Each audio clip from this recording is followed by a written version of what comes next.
All right, so welcome. I'm Karina Balestra. I'm an Air Force veteran, and welcome to KOAM's first podcast series. So we'll be joining KOAM's podcast series. I know you have other in studio, and we are just blessed and happy that you welcomed us here. And I'm Anthony Tyron, and I'm part of Veterans with Benefits. Well, we're excited. So thank you for the invite. So I guess, what about you guys? You guys want to introduce yourself? Well, Even though you're part of the KOAM Thank family? you for the invite. Yes. This is your show. Yes, Wait. this is your show. And yeah, we're just so happy to be here. I'm a veteran also. And I'm a veteran as well. All right. So thanks for making us your first guest. And so what can our viewers, what can the vets really expect to take away from something like Veterans with Benefits? Clever name, by the way. Yeah. Well, and you know, so maybe what we could talk about, right, is how this came to be, right? And we were talking with Pete, and you know, we knew he was working here, and we've been chasing him for a little while, saying, "Hey, you know, we got to work on your benefits, right?" And when we talked about, "Hey, what about a show here or something that deals with taking care of our veterans and, you know, sharing, you know, things that they do," right? This is where, you know, Pete said, "Sure, right away, I'll take care of that. Let me get a hold of Nick, and I think we can do something." So that was kind of the start of this. And then, of course, we went in and started talking to Nick, and here we are today. And I think, like, you know, with you, Nick, there's so much information out there that veterans don't know. Right. And things are changing every day. I mean, there's the new administration. Oh, yeah. There's the discharge type. So a lot of veterans don't know if your discharge is other than honorable, you can still apply for benefits.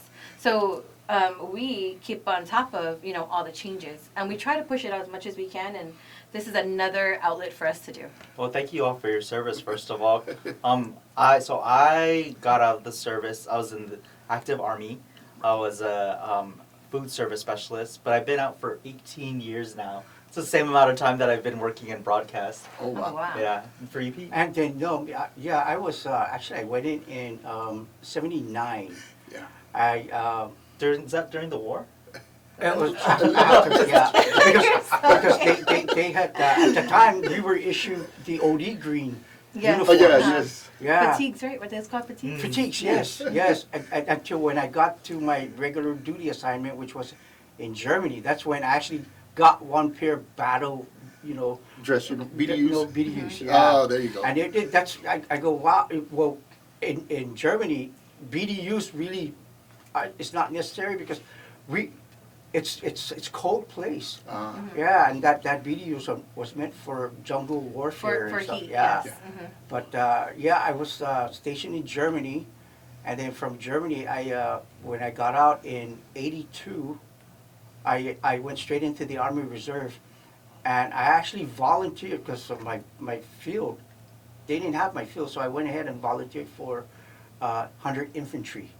Man, oh my God.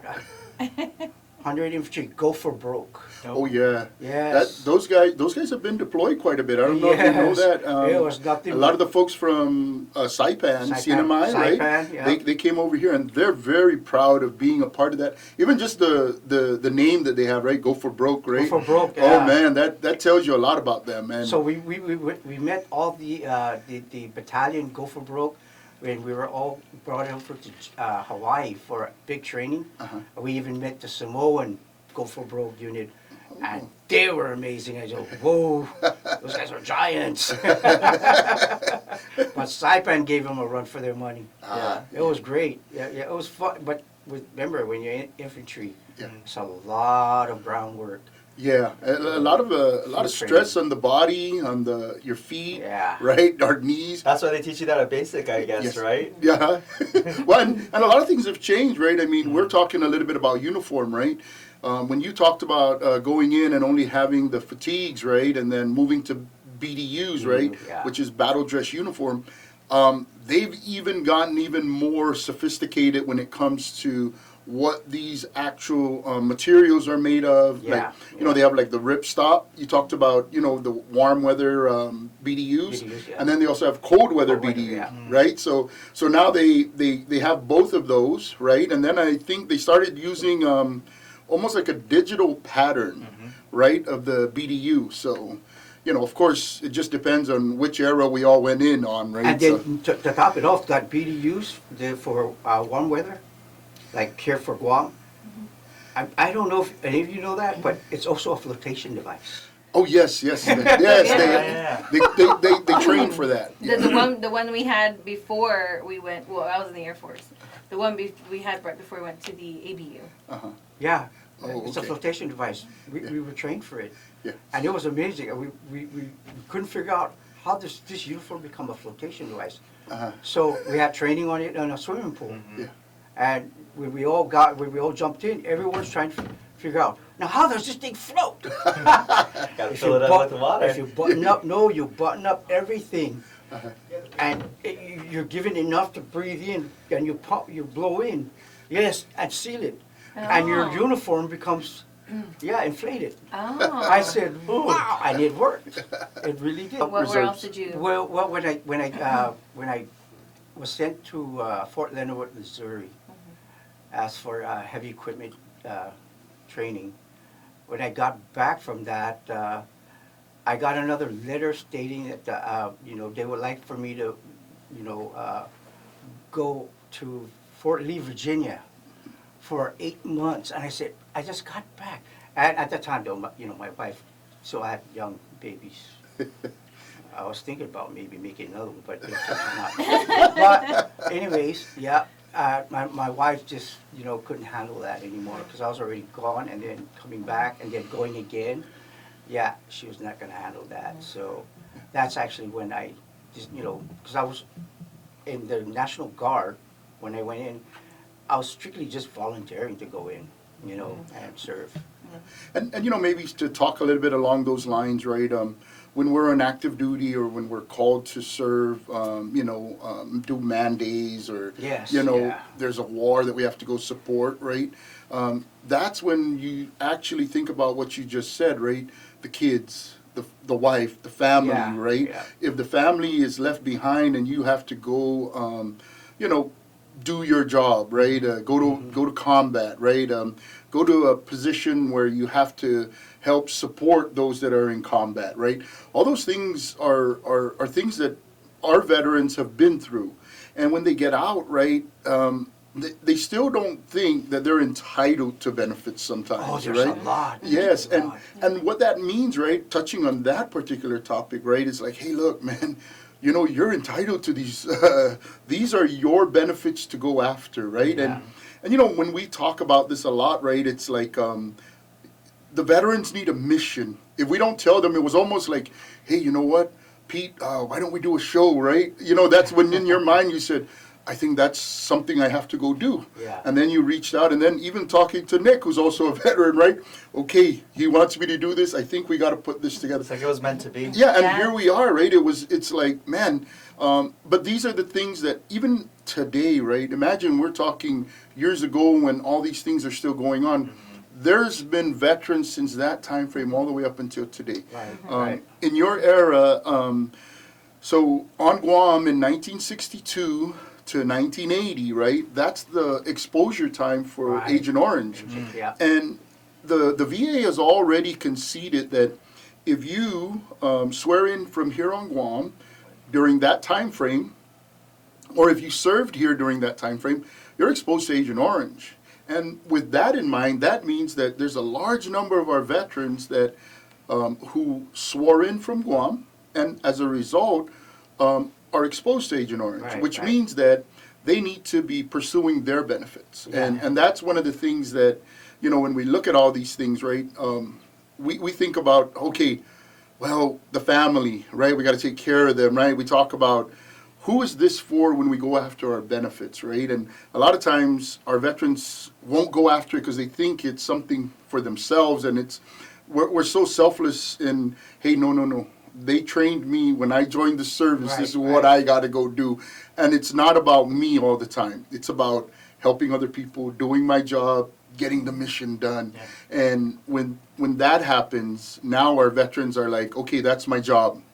Then when we get out, it's now the job of the VA to take care of us. But we have to go to the VA and kind of ask them to take care of us. You know what I mean? So the veteran that gets these benefits and stuff.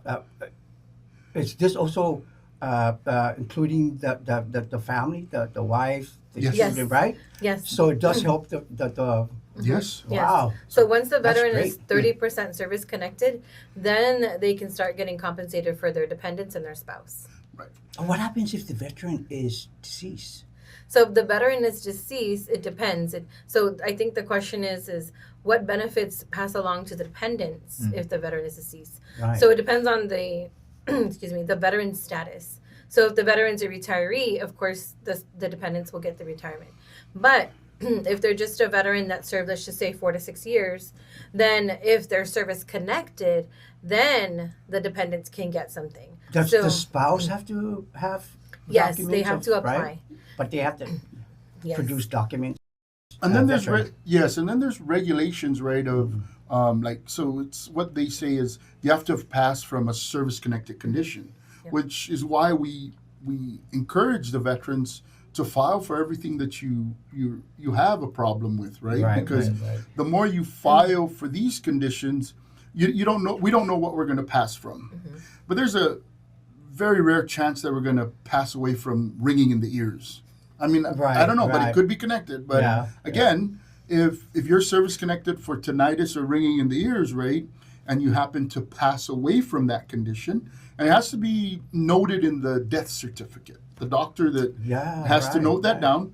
So once that happens, now it doesn't go automatic to the spouse or to the dependents.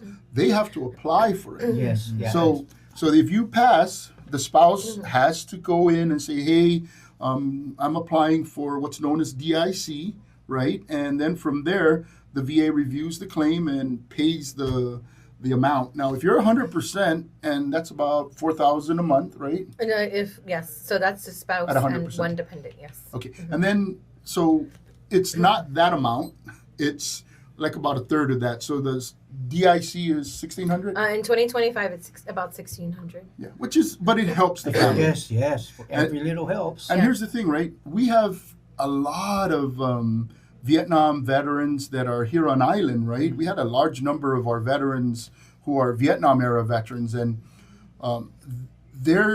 many of them have passed away, and we may not know how many of their spouses have not yet gone in to file for the DIC, and that's something that might be helpful to the family. Family, yeah. Yes, and this is where when we talk about the mission, right, to go after your benefits, a lot of times it may not just be for us; it could be for the family after the fact. So. And there's benefits no the family. and there's Yes. no time there's no deadline.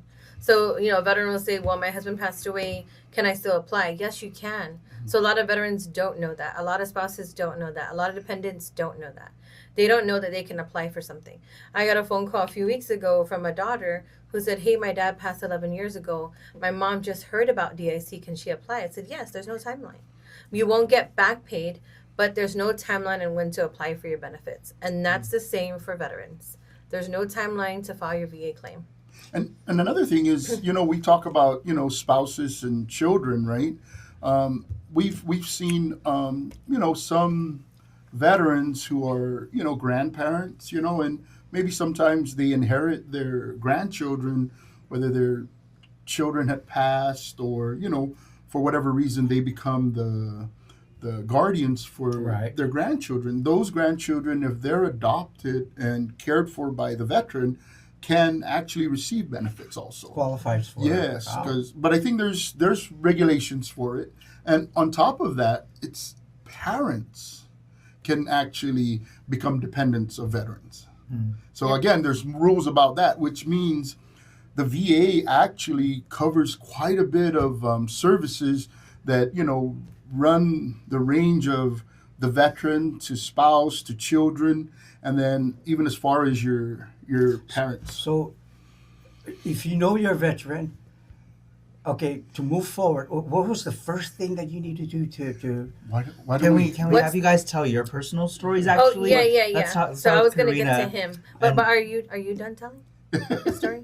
Yes. Okay. Because then I was going to go to him and then... Okay. Yeah, I want to good. kind of hear Which story when did you you guys- Well, when you know, you your service, separated your time and in you wanted to service. find benefits. How did that work? Yeah, for he you? has a whole story. So for me, right, I was active duty Army. I got out I was in from 86 to 91, got out for about 11 years, right? And kicking and screaming, my older brother said, hey, you have to join the Guard, right? The Air Guard. I was like, man, what am I going to do there, right? I don't know anything. I said, at that point in my life, I was like, I don't know, right? When I got out of active duty, right, there were some things that were going on in active duty that weren't very nice, at that point, right? And of course, it's the military, you got to do this. There's, assignments, and of course, there's the politics behind everything. Oh, we promoted this guy and not this guy. So leaving service, I was like, I'm not sure, right? So again, kicking and screaming, I joined the Air Guard with my brother. What was really interesting was I went to Air Guard drill, right? And they had this, they kind of got together, right? And they said, all right, everybody gather around, go to make a little circle here. We're going to talk about what we're going to do this weekend, right? So I was standing there, I'm Army, right? I'm active duty Army, and this is Air Guard, right? And I'm like, I was like, what is this, right? Very different. And then they started talking, right? And they said, okay, this is what we're going to do. We'll start today, talk to your bosses, go ahead and go, and then we'll be here again tomorrow, and then, that our drill will be done, right? I sat there and I was like, I don't believe this. This is the Air Guard? And I really had to learn how that was, right? So it's like supply in the Army. But it's really a different environment. Different military, right? Yeah. But it was something that you use a lot of your brain power, right? They want you to, hey, you stick to the books, you study, you do all these things, you got to pass all these tests, right? Yeah. So it's a lot of brain work, and different from, not to say the Army doesn't have brain work, right? But you come there dressed nice, make the inspections, do what you're told, right? Left face, right face. Pass your PT test. Yes, no problem. Air Force, you still got to do all that, but Yeah. it's a lot of testing. So I put some time in the Air Force, and then Air Guard, and then I got out, right? And it wasn't until years later, so I was out in 2000, let's see, or maybe 2008. So anyhow, because I did a 6-year stint with Air Guard, and then when I got out, I hadn't done anything with the military since that time frame. And then I had a friend of mine from active duty. We joined the Army, and he said, hey, you got to go apply for your benefits, right? And I said, apply for my benefits? I don't know what that really means, right? So he said, yeah, just come with me. So he's been chasing me for many years. I think we probably started in 2012 or 2013. He said, let's go to the Philippines and I'll show you what they're doing out there. And I just kind of said, yeah, whatever. It wasn't until maybe 2018 or 2019, I finally went to the Philippines, did a executive checkup, went out there, he was there. We brought another friend along, so there was 3 of us that were on active duty Army that got together, went with our friend, and went out to the Philippines. And he introduced us to, hey, let's go to Manila. Said, give me your ID cards. We went through. It looks like he owned the place because he'd been doing it for so long. We walked right through the Manila place and went there. There was a nurse there. He said, hey, can you help my friends? She started writing things down. We didn't know what was going on at the time. Shortly after that, right, back then the way it worked was we needed to have an address in the Philippines, and they would be able to help us. And so that's what we did. So we flew back home after we filed the claim, and then they called us to say we had to come back for a CMP exam. So we flew back, did that, and then flew back home again. And then a few months later, they sent me a letter, and like most people, right, it says denied. I didn't care about reading anything. I just tossed it to the side and left it, right? You thought that was it? That was it. I thought there's nothing else I can do, right? How long did you wait for that letter? Oh, man. So from start to finish, going to the PI, getting that done, maybe 8-9 months is how long it took to get to that. Oh, right? so you're already exhausted from waiting. But there's nothing else to do, Yeah, right? yeah, yeah. It's a lot of waiting. So, and then getting deflated from, I told him I wasn't going to get anything, right? So I just tossed it to the side. And then during that time frame, what I recalled when I was in the Philippines was the doctors were telling me, hey, you're going to have to keep coming back to us and we're going to help you. I couldn't understand what that really meant, right? but it was just the idea that we needed to go back. So I kept thinking, okay, we're going to go back. And then by that time, it was COVID. So by the time I started to getting to where I needed to be, COVID happened. I couldn't get back to the Philippines. So what ended up happening was my brother introduced me to a group called VA Claims Insider. VFW thinks they're what's the version of a Claim Shark today. That's a whole different topic, but we'll cover that a little bit later. At the time, it was an option that I was given, and my brother said, "Hey, do this," because they helped me, and it was probably one of the best things I've ever done, because it might have cost me $7,000, right? But that was over a period of time. Plus, I had back pay. Plus, I was awarded something, and with that program, you get awarded something, but you don't pay until you get awarded. So you're not paying up front, essentially. Anyway, so when I started joining up and learning a lot of the things that you have to do to get through the VA claims process, what ended up happening was I called the VA to do an intent to file for the claim with the VA Claims Insider Group, right? They said, you're going to have to do an intent to file. So when I was doing that, the guy on the other line, the VA said, "Hey, man, you have a check coming, right?" I said, "No, I don't." Right? Already I got a letter saying I was denied, right? He goes, "You have a check, right?" And I said, "I don't know. I don't think that's me."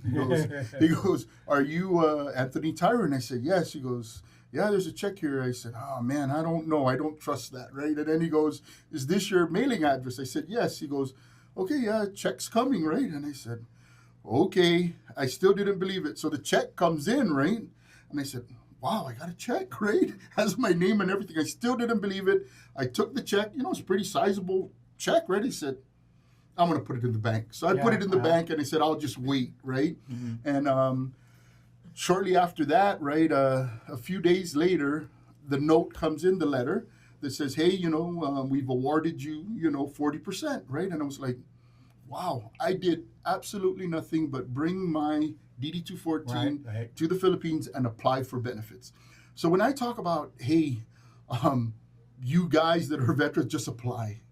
That's the reason I say we have to do that. Because if you don't apply, you'll never know. Exactly. Yeah. And even if they deny us, there's a way for us to figure out what they're trying to say. So you don't give up even when you're denied. That's right. Yes. And today there are information that are given to us under denial letters that if we read it and we see it, we're able to decipher what they're trying to tell us. Believe it or not, the VA is trying to give you your benefit. They require you to give them something so that they can give you the benefit. Okay. Oh, wow, time really goes fast here. So I guess, Karina, can you go ahead and tell your story? Oh, yes. Just kind of sum up Okay. what happened where you Oh, okay. figured you needed this, were you able to get this benefit? Well, I joined the Air Force Reserve up at Anderson here in Guam in 2004. And I did some active duty time because, of course, it was, 9/11 already happened. It's 4 years into it. So a lot of the active duty people were deploying. So I was part of a program called the ARC-B program where we augmented security forces on the base. So I was actually security forces up at Anderson. And so that was active duty time, a lot of active duty time. Then the Air Guard stood up their security forces and they said, okay, well, it's not your mission anymore, it's their mission. So they took over. So the program manager was handling it. He said, hey, you want to go to Germany? And I said, sure. But I had just gotten a federal job and I was there 2 months and they're like, oh, you gotta go to Germany. I'm like, here's your orders. I'm like, okay, fine. So I went to Germany, active duty, and I didn't know any of these, like Anthony said, VA benefits. So I was just, serving time, doing what I was doing. And then I know I would go to sick call, right? Because you're supposed to. If you get sick, you go you go to the clinic. So I know I visited a few times. But if I had known now what I knew then, I'm like, man, when I rolled my ankle walking from one building to the other, I would have went. I would have went. So then I came back home, and then I went to Germany, and I went to Nebraska. So I joined the Nebraska Air National Guard out there. And I was always a reservist. I didn't think I ever want to join the Guard because I was like, oh, no, I don't want to join the Guard. I want to join the Reserve. Yeah. So I joined the Nebraska Air National Guard. And, when we talk about benefits and claims, when you're Guard and Reserve, we're different. We're not active duty. So the only time you can claim something is when something happens to you while you were serving, right? You have to be on orders. You have to be heading to drill, coming home from drill. Right. So my condition happened to me when I was coming home from drill. So then I got a good thing. I was right across the street from a giant hospital. I was in the hospital for about, I don't know, I want to say like a few weeks. And I was also a federal employee, so everyone came. I don't know what was going on with me. Turns out I got med boarded from the Air Guard out there in Nebraska, but that whole thing took 3 years. Wow. And then I filed for my claim before I came home in 2017, and I got a letter in the mail that said, "Oh, hey, here's your percentage." And I didn't know what to do with it. It was just this giant packet, and I threw it to the side, and it said, "Denied, denied, denied, granted." Okay, I don't know what to do with this. Just put it to the side. And then it wasn't until I met HMI, Anthony's group, the nonprofit that they started, and I went to this thing called a symposium. It was a veteran symposium, and I sat there and I was like, "Oh my God!" And I was like taking pictures of all these things, and I'm like, "Well, no one told me about that. No one told me about that. I could apply for that. Really? I That's could do what that?" I said. Yeah. I didn't know about that. Yeah, so I was taking pictures with my phone, and I was like, man, but then I had to leave, and then I was like, I want to come back, and so I went back to Anthony, went back to HMI, worked with Dr. Akoma, did a Nexus letter. Then I'm visiting my family in Vegas, and I get my 100%, and I'm like telling him, I'm like, hey, I got 100%. What do I do now? And so I did no, so Sit the back and VA. relax. Well, no, the VA gives you this letter on what to do because Yeah. once you're 100%, oh my God, Yeah. everything changes for Yes. you.